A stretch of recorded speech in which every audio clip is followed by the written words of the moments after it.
Fantastica.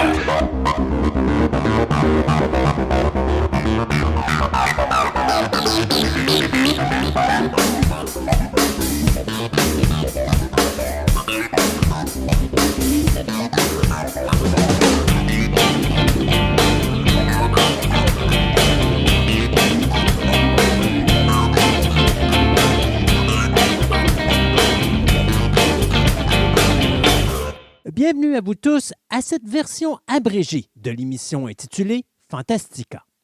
Mon nom est Christophe Lassens et il me fait grand plaisir de vous accueillir aujourd'hui pour vous présenter une des multiples chroniques réalisées dans le cadre de notre émission radio qui existe depuis 2003.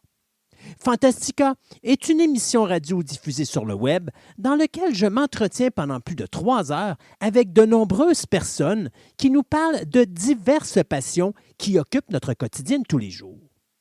Au cours des années, nous avons amassé plusieurs centaines d'entrevues que nous vous présentons ici de façon individuelle avec des sujets qui passeront du cinéma à la musique, du jeu vidéo au comique et la bande dessinée, sans oublier des univers tels que l'astronomie, la mythologie, l'archéologie, la littérature, le paranormal et bien d'autres sujets. De plus, je vous présenterai également de multiples entrevues que j'ai réalisées avec diverses célébrités de différents milieux. J'étais dans les studios de Choix Radio X en compagnie de Yannick Marceau et de Raphaël Beaupré afin de parler de l'histoire tragique du dessinateur Bill Finger. Pendant des années, Bob Kane fut la personne qui semblait être derrière la création du personnage de Batman, qui était apparu pour la première fois dans le numéro 27 du comic book Detective Comics en mars 1937. Mais dans la réalité, une histoire tragique se cache derrière les origines de ce personnage iconique. Notre expert en film est là, Jean-Christophe Lassens de Fantastica Radio Web. Non, il est ouvert. Il est ouvert, là. Je le savais qu'il m'oublierait. Il était pas ouvert? Non, mais il était pas ouvert. Non, c'est pas grave. Mais je suis content de voir que je viens d'hériter d'un nouveau prénom.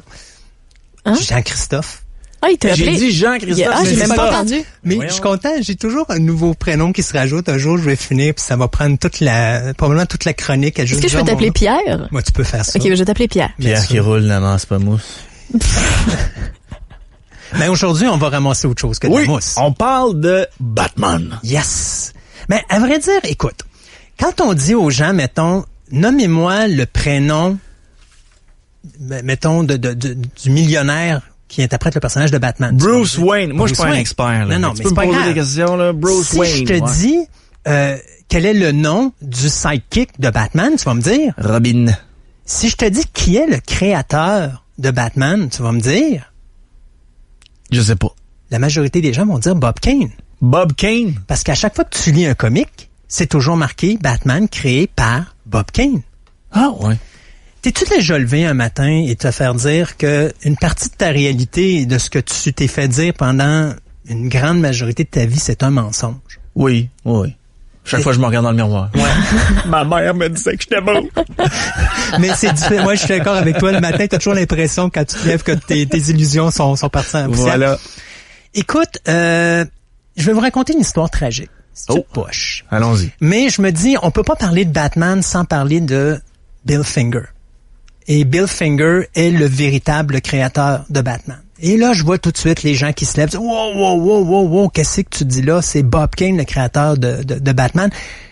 Indirectement, le concept de base a été fait par Bob Kane. Mais on va revenir un petit peu en arrière, puis on va revenir principalement en juin 1938, où la compagnie qui, à ce moment-là, était DC Comics, mais connue sous le nom de National Allied Publication, va sortir un comic qui va s'appeler Action Comic numéro 1, qui va mettre en vedette, bien sûr, un personnage que tout le monde connaît, qui est Superman. À ce moment-là, c'était créé par l'Américain Jerry Spiegel et le Canadien Joe Shuster. Et ce personnage-là va devenir hyper populaire et va créer vraiment le boom du super-héros dans le domaine du comic book. Ces gars-là gagnaient à peu près, comme créateurs, à peu près $800 par semaine à chaque fois qu'ils sortaient quelque chose en rapport avec ça. Là, vous êtes en 1938. Il y a des gens qui gagnent 800$ par 2 semaines aujourd'hui, là. Fait qu'imaginez 800$ en 1938, ce que c'était beaucoup de bidou. Petite fortune. Petite fortune. Alors, Quand cette compagnie-là se dit, écoute, Superman fonctionne, il faudrait qu'on aille autre chose, on s'approche et on va voir Bob Kane et on dit à M. Kane, Bob, toi qui es dans le comic depuis 1936, est-ce que ça te dirait de nous créer un nouveau personnage? Bob Kane dit, écoute, à 800$ par semaine, donnez-moi la fin de semaine, puis moi vous créez quelque chose. Le problème de Bob Kane, c'est que c'est un dessinateur. C'est pas un écrivain.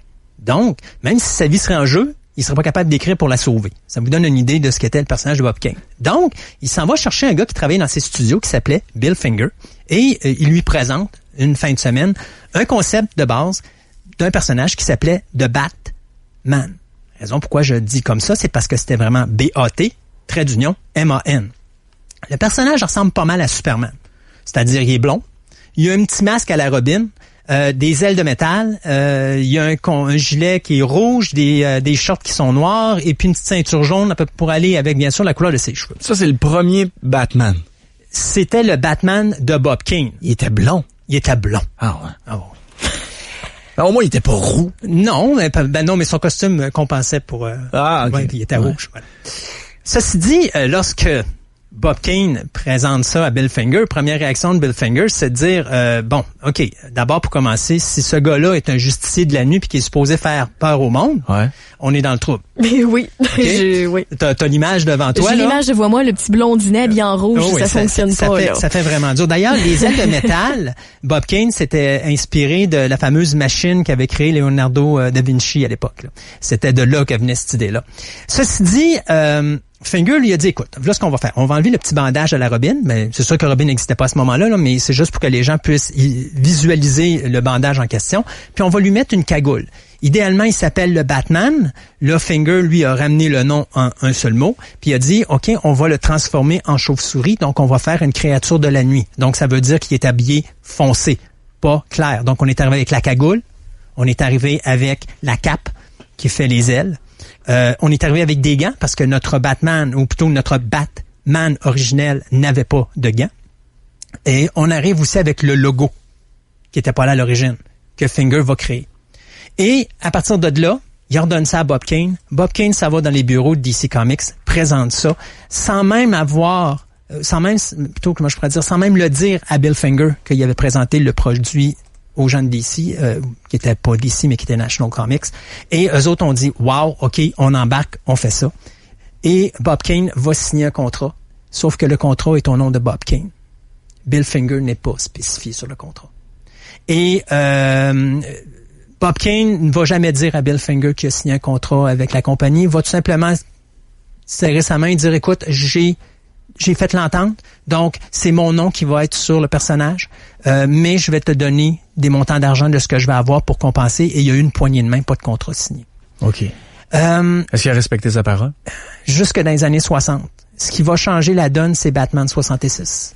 Parce que Batman 66, à ce moment-là, va rapporter énormément d'argent. Et quand il y a de l'argent impliqué, l'amitié, c'est la première chose qui prend la fenêtre. Oui, même les histoires de famille. Même les histoires de famille, effectivement. Et donc, pour vous montrer à quel point que Bill Finger est important pour le personnage de Batman, sachez que le commissionnaire Gordon, ça vient de Finger. Sachez que la Batmobile et la Batcave, il est en partie responsable de la création de tout ça. Le nom de Gotham City, c'est lui qui l'a créé.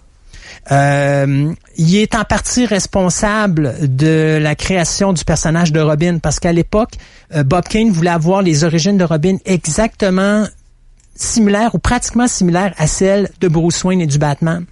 Finger, lui, il a dit non, c'est pas ça qu'on va faire. Ce qu'on va faire, c'est qu'on va faire en sorte que ses parents, c'est des gens de cirque. Ils sont assassinés et lui va vouloir se revenger. Donc, c'est lui qui a créé les origines du Robin, que d'ailleurs a été présenté dans le Détective Comics numéro 38 en avril 40. Pour ceux qui ne le savent pas, là, le Batman original, la première fois qu'on va le voir, c'était Détective Comics numéro 27. Ça avait passé en mai 1939. À l'origine, le Détective Comics numéro 27, c'est juste une petite histoire de 7 pages qu'il y a à l'intérieur. Mais le personnage a tellement eu de popularité que, à un moment donné, on a commencé à mettre le personnage de Batman plus, comment je pourrais dire, personnage principal du Détective Comics de la bande dessinée, au même titre que Superman était le personnage principal de Action Comics. D'autres choses que Bill Finger a fait, il a créé le Riddler en partie avec Dick Sprang. Il a fait le Calendar Mad. Calendar Man, pardon, le Mad Hatter, le Two-Face, ça c'est tout lui qui a créé ça. Il est en partie responsable du Joker avec l'artiste Jerry Robinson et aussi Bob Kane, et Catwoman également, c'est lui qui s'en est occupé. Donc, pendant bien longtemps, Bob Kane était là. Il a écrit la première histoire justement dans le premier Batman, dont on parle bien sûr le comic book Batman numéro 1. Sauf que c'est toujours fait dans l'ombre. C'est toujours Bob Kane qui ramasse la popularité, qui ramasse le cash aussi, veut pas. Et à un moment donné, Bob Kane va signer un contrat qui va dire, OK, je donne les droits à National Publication et je vais avoir une petite compensation. On ne sait pas exactement comment ce contrat-là est signé. Tout ce qu'on sait, parce que Bob Kane n'a jamais parlé, mais Bob Kane, dans une entrevue, disait, écoutez, c'est simple, c'est une tarte qui est coupée en plusieurs morceaux. Il y a quelques petits morceaux qui m'appartiennent là-dedans. Mais on ne sait pas exactement comment ça fonctionne. En 43, Bob Kane va tranquillement quitter le comic de Batman parce qu'il va se concentrer plus sur ce qu'on appelle les comic strips des journaux. Les strips, vous savez, c'est des petites lignes de dessin là, d'à peu près 4, 5, 6 pages de dessin là, que vous avez habituellement, je sais pas si ça se fait encore dans les journaux. Dans le Journal de Québec, exemple, il y avait ça dans le temps. Ouais, ou Blondinette et Agar le Viking et des choses comme ça. Donc lui s'était concentré là-dessus pendant 3 ans et DC avait embauché ce qu'on appelle des ghost writers. Donc, des ghostwriters, c'est des écrivains fantômes. C'est-à-dire que c'est des gens qui travaillent pour la compagnie. Leurs noms apparaîtront jamais parce qu'ils travaillaient pour la compagnie. Beaucoup de gens vont dire Bill Finger, c'est un peu ça. Mais la différence de Bill Finger, c'est que un écrivain fantôme, il travaille sur un produit qui est déjà créé. Finger était là à l'origine. Il est principalement responsable de la conception du personnage de Batman. Mais il n'a jamais eu son nom d'affiché à côté de ça. Et donc, tranquillement, pas vite, dans les années 40, Finger va être embauché plus par la compagnie National Comics et Publication. Et il va faire d'autres personnages. Il va travailler sur le Green Lantern. Il va travailler sur d'autres petits comics. Il va avoir sa marque. Mais tranquillement, pas vite, jusqu'aux années 60, on va le voir tranquillement disparaître. Et il va tomber dans la pauvreté. Okay. Et quand je vous dis pauvreté, là, c'est vraiment excessif parce qu'il est plus capable de se trouver une job ailleurs. Parce que la nouvelle gamme d'artistes arrive et c'est eux qui ramassent la place. Les vétérans, eux autres, sont comme oubliés par les compagnies parce que là, c'est comme on change de look parce qu'on change de mentalité. On arrive dans les années 60, c'est loin que les années 30 et 40. Donc, à ce moment-là, bien, il y a une nouvelle mentalité qui arrive, un nouveau concept de dessin plus dynamique, plus agressif un petit peu et aussi plus enfantin parce que veut pas, faut se rappeler que c'est la période où est-ce que là, le comic subit une censure. Et bien sûr, arrive le Batman 66 qui va tout changer parce que là, on va prendre le personnage de Batman qui était sombre.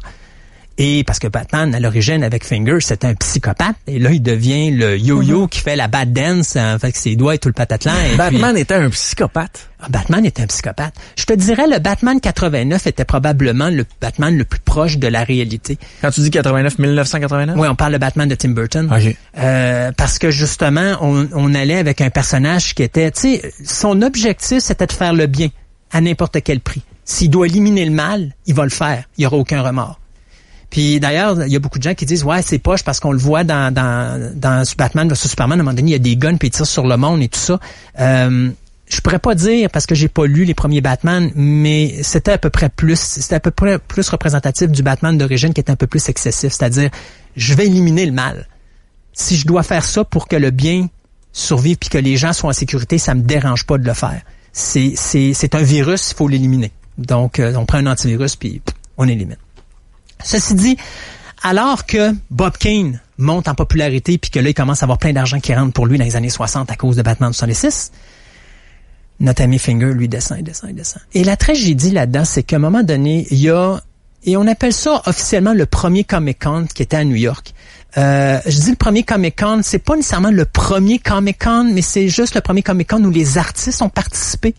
Et donc, pendant ce Comic-Con-là, est présenté devant l'auditoire un individu qui est le créateur de Batman. C'est pas Bob Kane, c'est Bill Finger. Oh! Et là, les gens posent des questions et à un moment donné, il y a une personne dont le nom m'échappe qui est là et qui décide de dire « Oh, minute, si toi, t'es le concepteur de Batman, pourquoi ton nom est pas là? » et commence à envoyer des lettres à tous les gens qui sont des amateurs, parce qu'à l'époque, on n'a pas Internet. Donc, on va dans des publications, Batmania aussi, ça, toutes les petites revues de fans, les je sais pas comment on appelait ça, mais les fanzines, mettons, où est-ce que là, à ce moment-là, on commence à donner l'information que Bill Finger est le créateur de Batman. À ça, Bob Kane réplique et dit, OK, si Bill Finger est le créateur de Batman, où est son nom? Bill Finger peut rien faire. Puis il veut pas vraiment un conflit, mais il a toujours rêvé qu'un jour son nom soit attitré au personnage de Batman. C'est quand même lui qui l'a créé. Et ça nous amène à un épisode de Batman 66 où est-ce qu'à un moment donné, dans une des séries, Bill Finger va écrire un épisode avec le Clock King. Le Clock King, c'est un personnage qui, dans cet épisode-là, vous allez voir, il y a plein d'horloges partout. Je me rappelle plus le nom en français du personnage. Mais ceci dit, à un moment donné, il y a son nom qui apparaît sur le scénario, parce que son scénario a été acheté par la 20th Century Fox.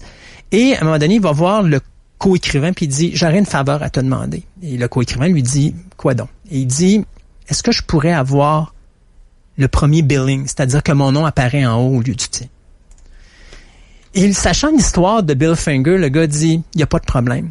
Et il appelle 20th Century Fox et il demande la demande, ce qui va se faire. Mais il y a plus que ça. Le gars de 20th Century Fox va dire, OK, mais on va faire mieux que ça.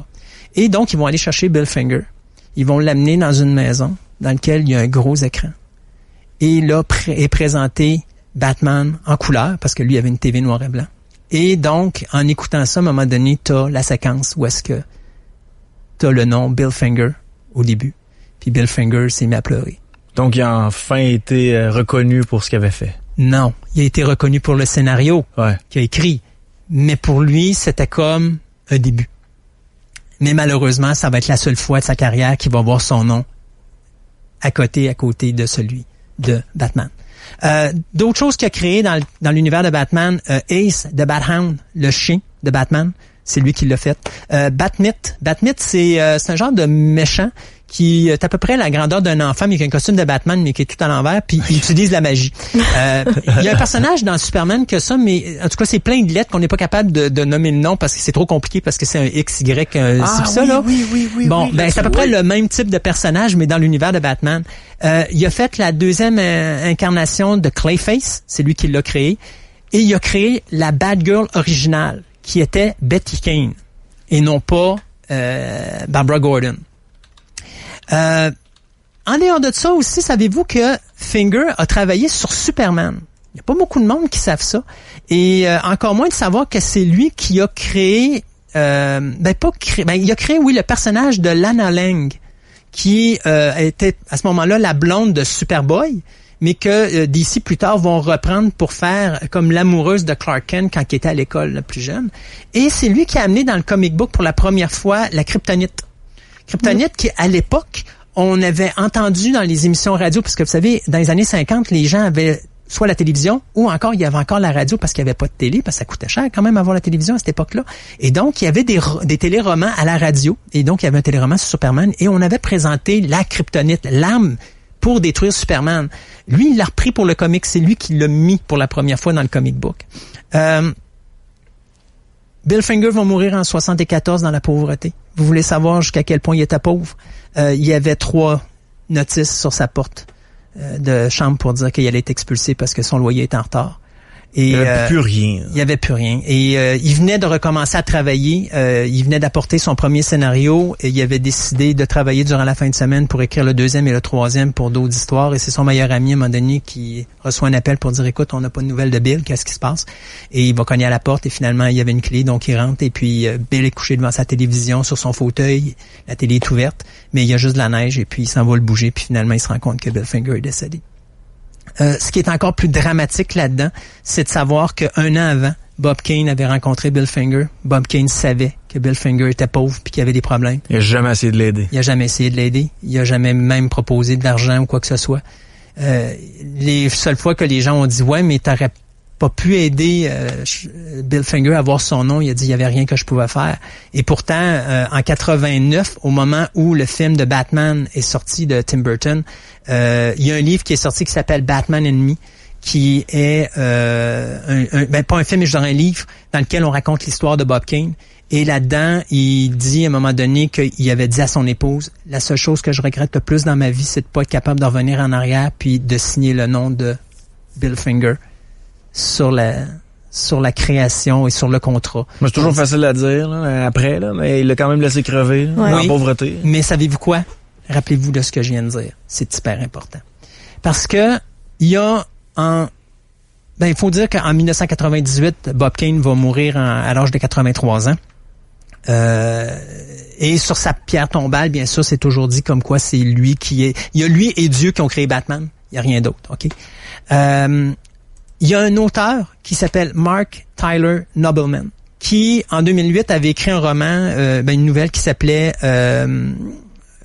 c'était Boys of Steel, The Creators of Superman.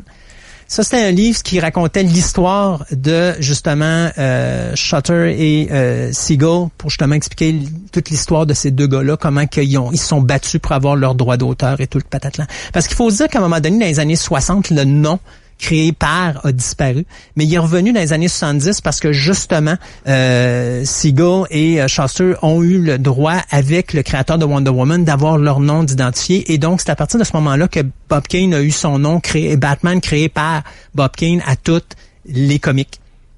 Et donc, lui a décidé de commencer une enquête. Il a commencé à savoir d'où vient le personnage de Batman. Et il avait entendu cette histoire-là du Comic-Con que je vous disais tantôt en 1965. Puis il commence à enquêter. Puis il se rend compte à quel point, justement, one minute, c'est quoi cette histoire-là? Pendant toute ma vie, moi, je pensais que Bob Kane, c'était le créateur de Batman. Mais je me rends compte que, oh non, c'est pas ça. C'est Bill Finger. Et donc, il décide de faire des recherches et il va essayer de se battre pour faire en sorte que Bill Finger ait son nom d'indiquer quelque part pour dire que Batman n'est pas créé seulement par Bob Kane. Il veut pas enlever la création de Bob Kane, mais il veut juste que le nom de Bill Finger soit installé là. Mais il n'est pas de la famille, ce gars-là, c'est juste un écrivain. Alors, il se bat. Puis à un moment donné, il décide de faire des recherches, puis d'aller dans les familles. Puis il se rend compte que, notre ami Finger était marié 2 fois. La première fois, c'était un divorce. Il y a eu quand même un enfant avec ça qui était un gars, mais il était gay, il est mort du sida, donc il n'y a rien d'autre. Il se dit, il n'y a pas de partie là.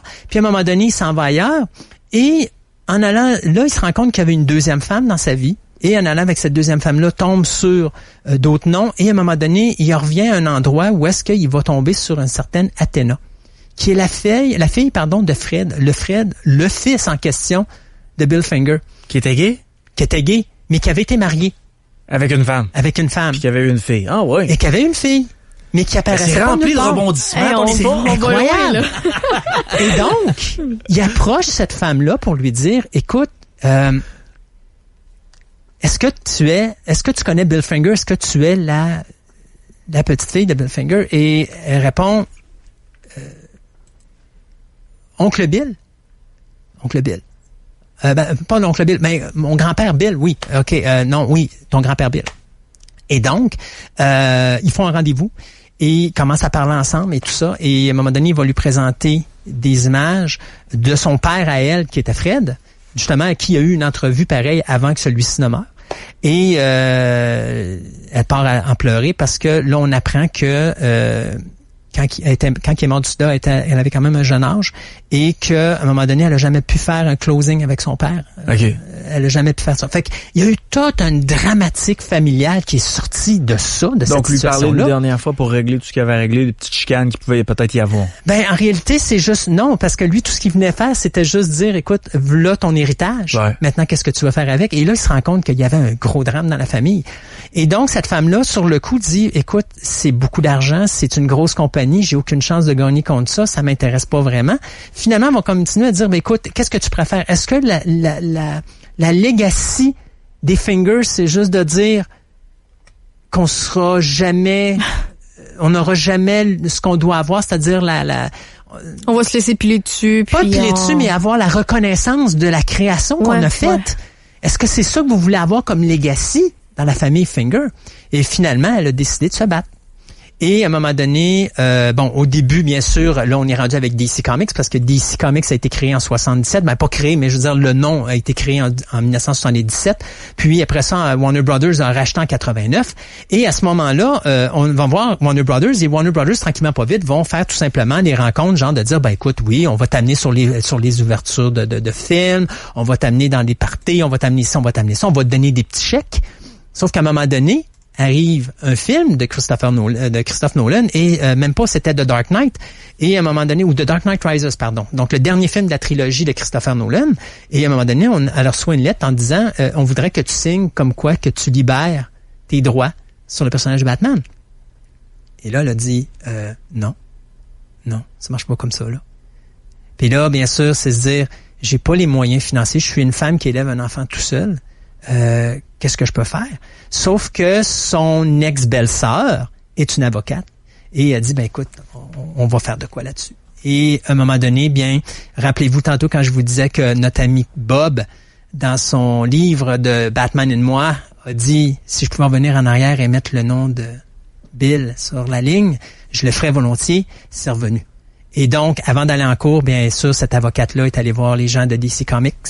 Et dites-vous que pendant ce temps-là, tout ce temps-là, Mark Tyler Nobleman, l'écrivain, il continue. Lui, il continue ses démarches. Il écrit des livres, il va dans des conventions, il amène des gilets, il arrête pas. Il travaille sa vie est là-dessus. J'ai même un documentaire à un moment donné qui s'appelle Batman and Bill, qui a été fait par Hulu en 2017, que vous êtes capable de trouver probablement sur Amazon, des choses comme ça.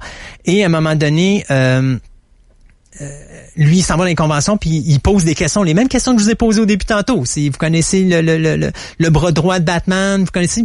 Mais à chaque fois qu'on arrive, qui est Bill Finger, tout le monde dit, c'est qui ça, Bill? T'sais, mon chien connaît probablement Bill plus que moi je le connais. Bon. Et à un moment donné, Mark Tyler revient un après-midi et le téléphone sonne. Et il prend le téléphone. Et puis il pose le téléphone. Puis là, il s'en va sur ses textos, puis il s'en va sur ses emails. Puis là, ça commence à arriver. Puis des vedettes du domaine du comique, puis Kevin Smith, puis ça pour dire DC s'entend pour que, à la sortie du film Batman vs Superman, à la 2e saison de Gotham, on va officiellement mettre créé par Bob Kane with Bill Finger. Quelle histoire!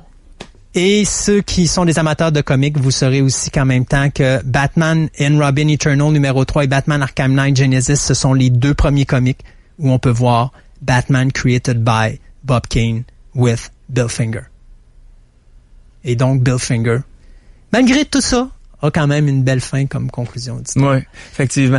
Depuis le temps que Batman a été créé, ça a été quoi l'évolution de pensée du Batman? Tu nous as dit qu'il était un peu psychotique au départ. C'est un aller-retour. Oui, constamment. Écoute, il a commencé, tu sais, il était dérangé, le bonhomme. Ouais. Pour faire ce qu'il faisait, il fallait qu'il soit dérangé quelque peu. Je veux dire, traumatisé, c'est quand même un enfant qui voit ses parents se faire assassiner devant lui. Ouais.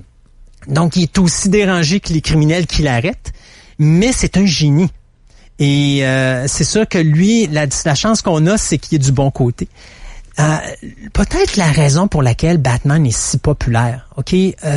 Parce que si on regarde, je te dirais, DC Comics, en 2010, ont créé le New 52. Mm-hmm. Le New 52, c'est on a rebooté l'univers, on a recommencé l'univers au complet. On a fait un reboot, on a tout effacé, puis on est reparti à neuf. Et ça, c'était en 2010. On est en 2018 et je te dirais, je peux peut-être compter sur mes 2 mains le nombre de fois que Batman n'était pas dans les 5, sinon les 10 meilleurs vendeurs de comic book à tous les mois, sans jamais être déclassé de là. Dans le top 5, je pense que 10 fois maximum. Dans le top 10, je pense jamais. Puis présentement, on sort 2 Batman par mois. Je parle pas de Detective Comics, là. Je parle vraiment de la série Batman. Là. Ouais. 2 comics par mois et les 2 comics sont dans les top 5 ou dans les top 10. Tous les mois. Est-ce que c'est moi qui rêve ou Batman a toujours été plus vendeur que Superman?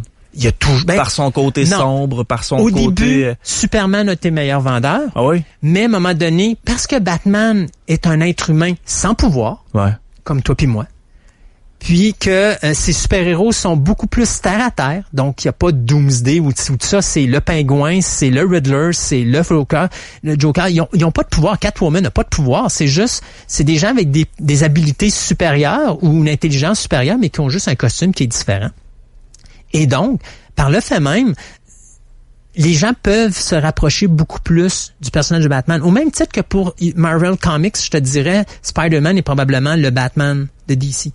Parce que Spider-Man, OK, il y a des super pouvoirs, mais quand tu vois Peter Parker vit tous les problèmes qu'un jeune adolescent va vivre dans sa vraie vie. Mm-hmm. Et les gens s'identifient beaucoup plus facilement à Spider-Man que, mettons, à Iron Man ou à Hulk ou à Thor ou à Captain America. Spider-Man est probablement le personnage le plus populaire de Marvel Comics, au même titre que Batman, présentement, est vraiment le personnage de DC Comics. Au niveau de sa psychologie, c'est un personnage qui était noir. Oui. C'est un personnage qui était très, très, très secret, avait sa propre vie secrète. Tu me dis que c'était quelqu'un d'ordinaire, mais qui était extrêmement brillant. C'est un génie. Sa technologie, est-ce que c'est toujours lui qui la faisait ou il avait besoin de son majordome pour faire sa technologie? Il a toujours eu besoin d'Alfred. Ouais. Alfred, c'est sa maman puis son papa. Elle veut pas. Okay. Mais je te dirais, puis tu sais, tantôt on se parlait, on se disait, hey, ça serait, tu sais, quel était pour moi le meilleur acteur qui avait interprété le personnage de Bruce Wayne, puis je t'ai dit Michael Keaton, parce que Keaton avait cette façon-là d'interpréter le personnage qui est hyper intelligent, c'est-à-dire que si tu lui mets le comment je pourrais dire, le plan le plus incroyable possible qui a été imaginé par 175 personnes sur une période de 10 ans, laisse à peu près une fin de semaine à Bruce Wayne, puis il va tout te découvrir comment que ça marche, puis il va réussir à trouver la solution. Fait juste lui demander de poser un verre sur une table. Il a besoin d'Alfred à côté pour éviter que le verre tombe par terre pour le rattraper. Pourquoi? Parce que il est tellement un génie que son cerveau fonctionne tellement vite que des choses anodines comme faire la popote ou juste placer un verre sur une table, pour lui, c'est tellement pas important qu'il porte pas attention. Donc, il devient à avoir un trouble d'attention face à ça. Et c'est la raison pourquoi j'aimais beaucoup Keaton, parce que Keaton a été probablement le seul acteur à être capable d'interpréter Bruce Wayne de cette façon-là. C'est-à-dire de dire, quand c'est complexe, il est incontournable. Mais à partir du moment que c'est totalement bénin comme situation, t'es pas capable d'avoir son attention. OK. Je serais curieux de demander aux auditeurs, quel a été votre meilleur acteur qui a interprété Batman? Tu sais, je te l'ai dit aujourd'hui quand j'ai su que t'allais venir, puis merci en passant. Je me suis dit, OK, je vais aller sur des sites un peu weirdo, là, où Raph se tient. Où je me perds. Là, il y avait des sondages. Puis là, ça m'avait surpris, tu sais, de voir que Michael Keaton ressortait, là. Puis, il faut te dire qu'en 88, le monde voulait rien savoir de Keaton. Parce que Keaton était un comique. Ouais. C'était un comédien. Là, quand il arrive avec... tu sais, quand tu arrives avec le personnage de Bruce Wayne, tout le monde, c'était comme, hey, on veut rien savoir, au même titre qu'on voulait rien savoir de Jack Nicholson dans le rôle du Joker. Pourtant, excusez-moi, là, mais Batman 89 est un des Batman les plus intéressants à regarder, là. Votre meilleur Batman? Ouais, ça te dérange pas, Mathieu, je parlerai pas de ça. Je voulais juste savoir, qu'est-ce que tu penses moi, j'ai un jeune garçon, tu sais, puis je trouve ça bien qu'il puisse écouter les Batman Lego.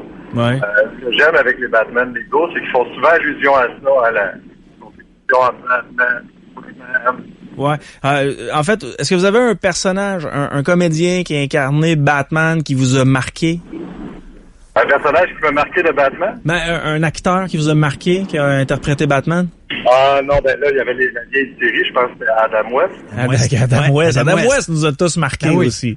Ça, c'était mauvais, là. Ah non, moi j'aimais ça, moi. C'est le fun. C'était le côté musclé de Adam West qui me revenait pas, là. Moi, je dirais, pour les années 60, la première, deuxième saison, c'était tellement mauvais que ça en était bon. Ouais. Tu sais, ces gens te faire mettre d'en face qu'il faut que tu prennes ton lait, puis tes vitamines, puis toutes les kits. C'était tellement ordinaire, mais ça marchait, ça cliquait bien, là. C'était vraiment bien. Dans un des films de Batman Lego, justement, ils font allusion à toutes les versions de Batman. Puis à un moment donné, il y a un moment vraiment excusant. Écoutez, j'ai toujours été là dans les années 60. C'est vraiment étrange. C'est toute la perspective de sa vie. Fait que, non, je trouve que c'est des bons petits films qui s'adressent aux enfants, mais avec un second humour, là, si on veut, pour les parents. En tout cas, je recommande. Merci beaucoup de ton appel. Bye-bye. Merci beaucoup. Allô, Radio X? Oui, salut, ça va bien? Qui a interprété ton meilleur Batman à toi? Moi, pour vrai, c'est Ben Affleck. Ben Affleck. Oh, là, sur les sites un peu louches que Raph consulte, là, Ben Affleck, il était pas mal dans les plus bas, là. Non, souvenez-vous quand ils ont sorti Batman contre Superman, le film avait été critiqué, mais les points positifs qu'il avait dit, c'était que Ben Affleck est un excellent Batman. Okay. Moi, je trouve que dans ces films-là, Superman commence, puis Batman, lui, est déjà en fin de carrière. Tu sais, je veux dire, son entreprise est déjà toute placée, puis on voit même dans Batman contre Superman, là, Robin est déjà mort. Là, on voit le costume de Robin là, avec les gravités du Joker dessus. Tu vois que Batman, lui, ça fait longtemps, puis ils disent dans le film que ça fait longtemps qu'il fait Batman. Puis je trouve que Ben Affleck a emmené un Batman genre fin de carrière, un peu grisonnant avec une barbe de 2 jours. Je trouve qu'il l'avait. Moi, je trouve qu'il l'avait vraiment. Okay. Puis si je te dis, je sais pas, moi, dans les plus populaires, bon, on avait celui qu'on a dit tout à l'heure, Michael Keaton. J'avais Christian Bale aussi, qui était extrêmement populaire. Christian Bale, sa trilogie de Christopher Nolan, oui. Je l'ai trouvé excellent aussi, tu sais. Je l'ai trouvé excellent, mais tu sais, moi, j'ai toujours été plus un gars qui aimait Batman avec plus qu'un personnage. Comme là, tu sais, avec Justice League, Batman contre Superman, tu sais, t'as pas juste Batman, t'en as d'autres. Tandis que Christian Bale, c'est vraiment axé sur Batman. OK, oui, Heath Ledger a fait un Joker vraiment merveilleux, puis j'ai pas détesté les films avec Christian Bale, mais tu sais, OK, oui, George Clooney, Val Kilmer, pour moi, c'est pas bon, là, tu sais, je veux dire, même que George Clooney en est drôle tellement que c'est pas bon, là, tu sais, je veux dire. Je pense que la phrase drôle, c'est quand George Clooney annonce qu'Alfred va mourir mais qu'il a le large sourire, c'est vraiment pas bon. Hey, merci beaucoup. Non, Michael Keaton aussi, il est excellent, là. Merci. Merci, bye. Salut, on va tester les connaissances de Christophe dans le serial Batman. Lequel, le 43, ouais. Qui interprétait Batman? C'était Lewis Wilson. Ah, tu m'énerves. Tu m'énerves. Mais sais-tu que il était pas là? Mais je le sais. Mais même si j'étais pas en conception, j'étais là pareil. Mais tu sais que le Batman qu'a fait le Batman de 1943, c'est pas le même que celui qui a fait le Batman de 1949 dans le serial de Batman et Robin, qui était Robert Lowery, je pense que ça s'appelait. Donc tu sais, on a eu quand même plusieurs acteurs, mais je te dirais que Christian Bale est celui qui l'a le plus souvent interprété, avec 3. Puis après ça, justement, on a notre personnage Ben Affleck qui l'a interprété 3 fois aussi, parce qu'il faut pas oublier qu'on le voit aussi dans Suicide Squad. Autant de le voir dans Batman vs Superman et bien sûr dans Justice League, et bien sûr Michael Keaton qui l'a fait à 2 reprises dans Batman et Batman Returns. Allô Radio X? Personne n'a raccroché. Allô Radio X, à toi? Allô? Ton meilleur Batman. Qui a été ton meilleur interprète de Batman? Christian Bale. Christian Bale. Pourquoi, hein? Je sais pas, dans toute la gang, je trouve que c'est lui qui est le plus sombre, qui est plus... Ouais, moi, personnellement, là, Christian Bale, j'ai trouvé que c'était le plus sombre, c'était le gars qui était le plus en forme, puis c'était le gars qui c'était le Batman le plus violent qu'on a vu dans les dernières années. Dans le 3, là, fallait qu'il devienne mince, puis fallait qu'il revienne gros après, là, il a vraiment fait ça dans la vraie vie, là, tu sais, il a scrappé son corps, reste lui là. Ben, les acteurs moi, je prendrais son corps scrap n'importe quand. Ouais, mais c'est vrai, mais là, Christian Bale, là, mais le deuxième, sérieux, avec le Joker, c'est mon préféré. J'aime ça. Hey, merci beaucoup. Il y a une grosse différence entre Michael Keaton et Christian Bale au niveau du costume, hein. Ouais. Michael Keaton n'est pas capable de bouger dans son costume, puis vous le voyez, quand vous le voyez, là, il a de l'air d'un popsicle, là. C'est très difficile. D'ailleurs, je me rappellerai toujours que Michelle Pfeiffer, parce que chose qui est vraiment drôle, vous saviez que Michelle Pfeiffer, quand elle a eu son rôle dans Batman Returns de Catwoman, elle l'a eu grâce à Michael Keaton, parce que les deux, c'était un couple qui venait. Ça faisait pas longtemps qu'ils s'étaient séparés. Puis c'est Michael Keaton qui a justement approché Tim Burton pour lui dire ce serait peut-être pas une mauvaise idée d'avoir Michelle Pfeiffer dans le rôle de Catwoman. C'était Annette Bening qui devait le faire à ce moment-là, mais elle était tombée enceinte, fait qu'elle avait été obligée de lâcher le rôle. Mais c'est tellement plus intéressant d'avoir Michelle Pfeiffer dans le rôle de Catwoman, et encore plus de savoir que Michelle Pfeiffer était pas capable de respirer dans son costume tellement c'était serré.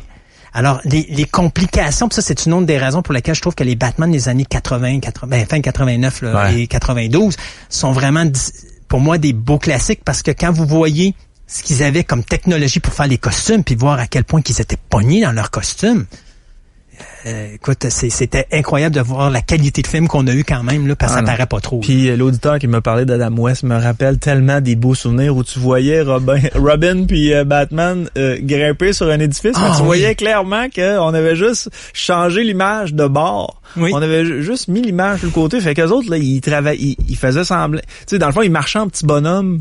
Mais en réalité, il faisait semblant de monter un building sur une corde. Mais non. Mais c'était vraiment ridicule parce que tu les voyais puis ils prenaient leur petite corde tranquillement, ils forçaient pas. Puis là, t'avais toujours une vedette qui passait par une fenêtre, que ce soit Jerry Lewis ou ainsi de suite, tu sais. Il y avait toujours quelqu'un qui arrivait de même puis qui leur disait le dynamique duo, puis là, il y a une petite conversation, puis là, oubliez pas de prendre vos céréales ou prendre vos vitamines ou prendre votre lait. Après ça, il a fermé la tête puis il continuait à monter, tu sais. Bon, c'était mais c'est ça je disais, Batman 66, c'était tellement mauvais que c'en était c'était génial. Raph, ton meilleur Joker? Ah, mon meilleur Joker. Oui, ça, c'est dur. Attends, je vais aller les voir parce que c'est... T'en as deux, Raphaël. T'as Jack Nicholson, qui est un des plus populaires. Non, t'en as trois. T'as César Romero, qu'il faut pas oublier quand même. C'est vrai. Le gars qui a toujours refusé de couper sa moustache, puis qui ont été obligés de peindre en blanc par-dessus sa moustache. T'as, bien sûr, Jack Nicholson, qui est totalement délirant dans son rôle de Joker. Et Heath Ledger a quand même... Quand vous regardez le personnage du Joker... de Heath Ledger, il fait beaucoup de références à Jack Nicholson. Il s'est beaucoup inspiré du Joker de Jack Nicholson. D'ailleurs, il l'a dit lui-même qu'il avait fait il était parti à un moment donné prendre un repas avec lui pour parler puis justement discuter du personnage du Joker. Fait qu'il y a beaucoup de mimiques qui sont faites directement basées sur le personnage de Nicholson, mais il a amené beaucoup de choses. Mais j'irais avec Heath Ledger. Heath Ledger, puis veut pas, c'est un personnage qui est important parce que il est mort après son interprétation. Par chance, il a eu le temps de la finir. Et si je me trompe pas, c'est un des seuls acteurs qui a gagné un Oscar pour meilleur acteur de soutien, mais ce qu'on appelle post-mortem, c'est-à-dire qu'après son décès, on lui a donné l'année même où il a fait son personnage. Donc, Heath Ledger, moi, ce que je peux lui donner, c'est qu'il a comme réinventé la désinvolture du Joker. Oui. Tu sais, les cheveux sales, le maquillage. Moi, c'est ce côté creepy là que j'aimais. Mais le premier que Christophe a nommé, César Romero, je m'en souvenais plus. Puis j'ai été voir les images, puis effectivement, c'était un Batman qui était très particulier avec une moustache, là, comme dans le temps, comme les Italianos. Ouais, mais sa moustache, tu la vois presque pas. Ouais, ben on la voit. C'est juste qu'il voulait pas la couper parce que c'était probablement la partie la plus importante de son corps. Et donc, il était pas question de toucher, là. Même dans son contrat, c'était marqué « Je ne me couperai pas la moustache. » Donc, vous me prenez comme ça. Ouais. Et ça fait partie de tout ça. Hey, vite de même. Oui, en terminant. Dans toutes les créations de Batman, on a Batman 43, donc ça c'est le serial, 15 épisodes ou 15 chapitres. Ouais. Qu'est-ce qu'un serial? C'est qu'à l'époque du cinéma, à toutes les semaines, il y avait un petit segment qui passait de 10 à 20 minutes, qui était une histoire sur 15 semaines. Et donc, si tu voulais voir toute l'histoire au complet, tu devais à toutes les semaines aller voir ton film pour voir l'histoire du serial. Et ça finissait toujours avec un cliffhanger, où est-ce qu'à ce moment-là, ton héros risquait de mourir, mais à l'épisode d'après, tu voyais comment il s'en sortait. Vous avez des films comme Raiders of the Lost Ark, les Indiana Jones. Ouais. C'est basé justement sur les serials. Il y avait un autre film aussi qui était Sky Captain and the World of Tomorrow qui avait été fait il y a pas si longtemps que ça, qui était vraiment un hommage aux serials. Donc, les deux premiers Batman sont sortis au cinéma sont des serials. Donc, il y a le Batman de 1943 et il y a Batman et Robin en 1949 qui avait été fait. Okay. Il y a un auditeur qui pose une question concernant les Batman avec Christian Bale. Est-ce que c'était voulu de le rendre beaucoup plus violent, de le rendre vengeur, de le rendre extrêmement en forme? C'était comme pour adapter le Batman à l'ère du temps? C'est pas Christian Bale, mais c'est Christopher Nolan. Christopher Nolan est un gars qui reste très réaliste dans ce qu'il produit, dans ce qu'il réalise. Ouais. Tous les films que vous allez voir, vous allez remarquer qu'il est très terre à terre. C'est pas du cinéma commercial comme on est habitué de le voir. C'est du cinéma d'auteur commercialisé, mais d'une belle façon, qui fait que le monsieur et madame tout le monde va embarquer dans le film, même si c'est une coche plus haut, où est-ce qu'il faut toujours que tu réfléchisses à ce qui se passe sur l'écran parce qu'il te présente un message, mais en dessous, il y a toujours un deuxième message qui est véhiculé. Donc, c'est Nolan qui indirectement a amené cette direction-là d'un Batman plus réaliste, plus sombre, plus noir, plus confronté à la réalité d'aujourd'hui où on a une société qui est beaucoup plus justement criminalisée, où est-ce que là, il y a plus de blanc ou de noir, il y a juste des zones de gris. Ouais. Et Batman là-dedans est une zone de gris. il est pas blanc, il est pas noir, il est gris. Il est pas bon, il est pas mauvais, il est gris. Et c'est Christopher Nolan. C'est le type de Batman qu'on a créé dans cette trilogie. Steve te pose la question, est-ce que Batman a toujours tué? Non. Non. Ben non. Parce que si tu regardes le Batman 66, ouais. c'est ça. Puis même à un moment donné... Avec Adam West, il faisait juste des pow, bing, paf. Puis tu te quittes. Ouais, non, c'est ça. Puis il n'était pas question de voir quelqu'un mourir. D'ailleurs, si dans une des premières saisons, la première rencontre avec la femme chat, il la tient, puis à un moment donné, il dit à la femme chat, lâche ton sac parce qu'elle a tous ses diamants dans son sac, puis il la retient parce qu'elle est sur le point de tomber dans une crevasse, puis elle veut pas lâcher son sac, puis elle tombe, puis il est complètement démoralisé de ça parce que il aurait voulu la sauver, mais finalement, c'est le fait qu'elle voulait pas se débarrasser de ses diamants qui a fait que ça y a coûté sa vie. Non, puis les Batman aussi, à un moment donné, il faut se dire que, comme je disais tantôt, le comic a passé par une période de censure. Ouais. Donc là, le Batman est devenu beaucoup plus... funny, beaucoup plus léger, avec des petites histoires où Batman va arrêter les criminels, il va pas les assassiner. Mais si vous regardez le Batman d'aujourd'hui, on devient un petit peu plus gothique, un peu plus violent. D'ailleurs, pensez un petit peu à Rorschach dans les Watchmen. Et Rorschach, je considère que c'est pas mal, dans les Watchmen, le Batman du DC Universe. OK. Pour les passionnés de cinéma comme toi, on se retrouve sur fantasticaradio-web.com. Oui, toujours. C'est bien ça. Tu fais combien d'émissions par mois? C'est une émission 2 semaines. Une émission 2 semaines, donc 2 émissions par mois. Oui. Puis vous parlez de ça. On parle de passion. On parle de tout ce qui touche les passionnés. Donc, que ça soit film, télévision, on va parler jeux vidéo, on va parler comic book, on va parler d'astronomie, on va parler d'astrologie, pas d'astrologie, mais d'archéologie, pardon. Scorpion, ouais. Non, pas je suis pas tombé dans l'astronomie. Il y a le roi Scorpion. Non, mais l'astronomie, Scorpion. L'archéologie, la mythologie, pas mal de choses qui se finissent en I. Mais c'est ça, on parle de plein de sujets. On a des artistes invités une fois de temps en temps qui nous parlent d'autres choses. J'ai eu des lutteurs, j'ai eu des gens qui se déguisent en Ghostbusters. On fait dès qu'il y a le mot passion d'impliquer dans ça, on y touche. Ça nous permet justement de parler de plein de sujets différents puis de faire en sorte que les gens soient intéressés. Même s'ils n'aiment pas tout ce qu'on parle, au moins il y a peut-être quelque chose qui va aller les chercher quelque part. Christophe Lassens, fantasticaradio-web.com. Un gros merci d'être passé, puis on se rejoint dans quelques semaines. Ça me fait plaisir. Merci beaucoup. T'as-tu aimé ça, Raph? Ben oui. Oui? Ah, mais on n'a toujours pas su c'était qui son Bruce Wayne favori. Ouais, mon Bruce Wayne, il existe pas. Comment ça, il existe pas? Il existe pas. Mon seul Bruce Wayne que j'aurais aimé voir, il est dans Batman vs Superman, puis il se fait tuer au début, puis il est un des parents. Et tu vois comme quoi la morale de cette histoire, c'est s'il aurait été un Batman, il aurait probablement été aussi bon que George Clooney. Jeffrey Dean Morgan, exact. Effectivement, je l'aurais pas vu faire Batman, mais j'aurais aimé ça parce qu'il fait partie des rumeurs quand même, puis je l'aime bien gros. Comment il s'appelle? Jeffrey Dean Morgan, c'est Negan dans Walking Dead. La question, par exemple, est-ce qu'il aurait été le deuxième acteur à faire un Bruce Wayne et il a demandé à ce que sa barbe au complet reste appliquée là? Aucune idée, mais sa moustache est ridicule dans Batman vs Superman.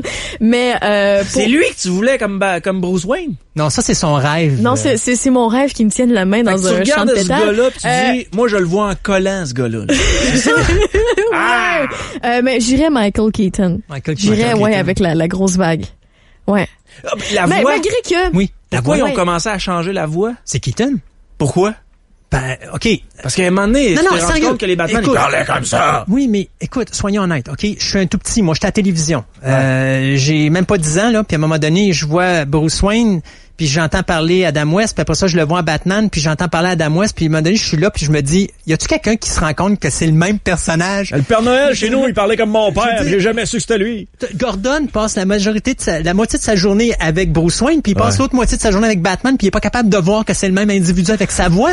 Alors, Keaton a été intelligent là-dessus parce qu'il a dit à un moment donné, écoute, si je garde la même voix, c'est pas logique que personne me replace. Et je suis un des hommes les plus importants de Gotham City. Tout le monde me voit en entrevue, tout le monde me voit à télévision, tout le monde me serre la main.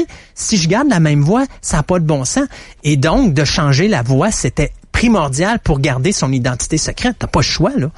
Mais je dis Keaton, mais même s'il y a plusieurs qui jugent, j'ai adoré Adam West aussi. Oui, mais Adam West... L'énergie autour de ce Batman-là, c'était pas pareil. C'était très... l'aspect un petit peu plus comique de la chose. Moi, j'ai bien aimé ça aussi. D'ailleurs, il y a un petit film que j'ai pas parlé qui s'appelle Return to the Batcave. qui est avec Adam West et Burt Ward. Burt Ward, c'est le gars qui faisait Robin à l'origine. Et la façon qu'ils ont fait ça, c'est qu'au début du film, t'as Adam West et Burt Ward qui sont amenés dans une convention et la Batmobile est volée par le Riddler, la Catwoman et je me rappelle plus qui était le troisième personnage. Je pense que c'est le Pingouin. Mais ils sont interprétés par les vrais acteurs qui ont interprété ces personnages-là dans la série télé de 1966. Le film, je pense que c'était quelque chose dans les alentours de 89-90 que ça avait été fait. Et ce qui est drôle avec ce film-là, c'est que pendant qu'on montre l'histoire de Adam West et Burt Ward qui cherchent la Batmobile, on nous présente des extraits, ou pas des extraits, mais avec d'autres acteurs de comment Adam West et Burt Ward étaient sur la série télé des années 66, à ce moment-là. Et savez-vous que Adam West était un acteur très bien payé. Burt Ward était un étudiant, il gagnait pas une maudite scène. Ah ouais. Mais à chaque fois que les deux allaient au restaurant, c'est bizarre, mais Adam West sacrait toujours son camp, c'était toujours Burt Ward qui devait payer la facture. Et ça reste dans Return to the Batcave parce que à chaque fois que Adam West se ramasse quelque part, puis qu'il doit payer, il s'en va, puis c'est toujours Burt Ward qui est en arrière, puis qui sort son portefeuille, puis qui est toujours obligé de payer, puis qui est là, il dit après 30 ans, c'est encore moi qui paye les factures, mais c'est ça. Ouais, il était très bien payé, puis la gente féminine était autour, malgré le costume louche. Non, Christophe, toujours très intéressant. Yes. Merci beaucoup. Ça fait plaisir. Bye bye.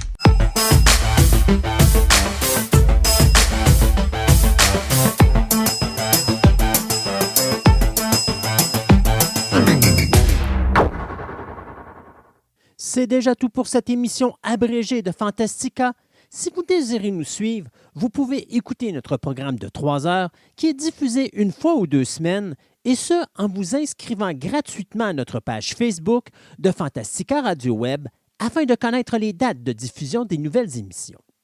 De plus, il vous est possible de vous rendre sur notre site web au www.fantasticaradioweb.com, Fantastica avec un K, afin d'obtenir plus d'informations sur cette émission, mais également sur mon podcast Programme Double, dans lequel je vous parle de la création de divers films qui ont marqué l'histoire du cinéma. Je vous remercie de votre écoute et je vous invite à nous rejoindre de nouveau ici même afin d'écouter notre prochaine édition abrégée de Fantastica.